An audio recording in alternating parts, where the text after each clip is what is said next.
Hey, Matt. Welcome back to our news discussion podcast.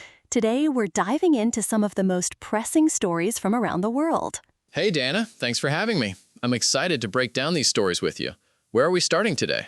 Let's kick off with the news about the U.S. cost of the Iran war. Right. So the Pentagon recently revealed that the cost is nearing $29 billion. That's a significant jump from the previous estimate of $25 billion just 2 weeks ago. Exactly. The updated figure was presented during a budget hearing on Capitol Hill. It's clear that the conflict is having a substantial financial impact on the U.S. Not to mention the impact on military readiness. The Pentagon is likely feeling the strain on multiple fronts. Do we know how the administration is justifying these expenses? Well, the context is that President Trump's facing mounting scrutiny over the conflict. The defense budget request for 2027 is $1.5 trillion, so this Iran war cost is a significant part of that. That's a lot. The $1.5 trillion defense budget is already massive, and adding nearly $29 billion more for the Iran war is staggering. It's worth noting that the cost is not just financial. There's also the human element and the geopolitical implications. Speaking of geopolitical implications, let's move on to the story about Israel sending Iron Dome batteries to the UAE. That's a significant development. The U.S. ambassador to Israel confirmed that Israel sent Iron Dome anti-missile batteries and personnel to the UAE to defend against potential Iranian attacks. This move highlights the evolving security dynamics in the Middle East. The UAE is a key ally, and this deployment shows the seriousness with which Israel is taking the threat from Iran. It's also a demonstration of the growing cooperation between Israel and the UAE. Their relationship has been strengthening since the Abraham Accords. Absolutely. And it's interesting to see how this cooperation is playing out in terms of security measures. Now, let's switch gears to some domestic U.S. news. Dr. Marty Makary, the head of the FDA under Trump, is resigning after a rocky tenure. He managed to anger health industry executives, anti-abortion activists, and vaping lobbyists, among others. That's quite a feat. It seems like he was caught in the middle of various conflicting interests.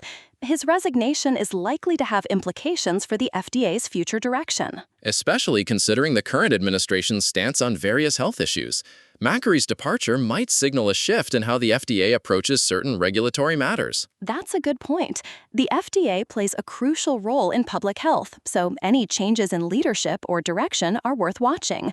Moving on, there's another story about Trump's proposed Golden Dome missile defense program. Oh boy, the Golden Dome for America plan. The estimated cost has ballooned to $1.2 trillion over 20 years, far exceeding the initial $175 billion price tag. That's a massive cost overrun. The Congressional Budget Office's estimate is a significant increase, and it's likely to face a lot of scrutiny on Capitol Hill. Not to mention the technological and strategic questions surrounding such a program. Putting weapons in space is a complex and controversial idea. It raises a lot of questions about the future of missile defense and the militarization of space. It's a story we'll likely be following closely in the coming months. Indeed.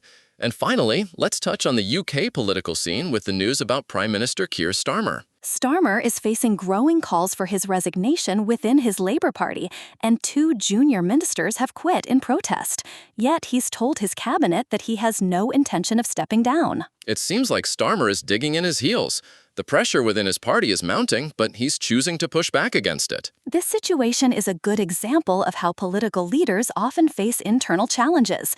Starmer's ability to weather this storm will be telling for his leadership. And for the Labour Party's future direction. It's a complex situation with a lot of variables at play. As we wrap up today's discussion, it's clear that there's a lot happening on the global stage. From the financial costs of war to political leadership challenges, these stories are interconnected in complex ways. That's what makes following the news so fascinating. There's always more to explore and understand. Thanks for diving into these stories with me, Dana. Thanks, Matt. It's been a pleasure as always. That's all for today. We'll catch you on the next episode. Goodbye. Goodbye.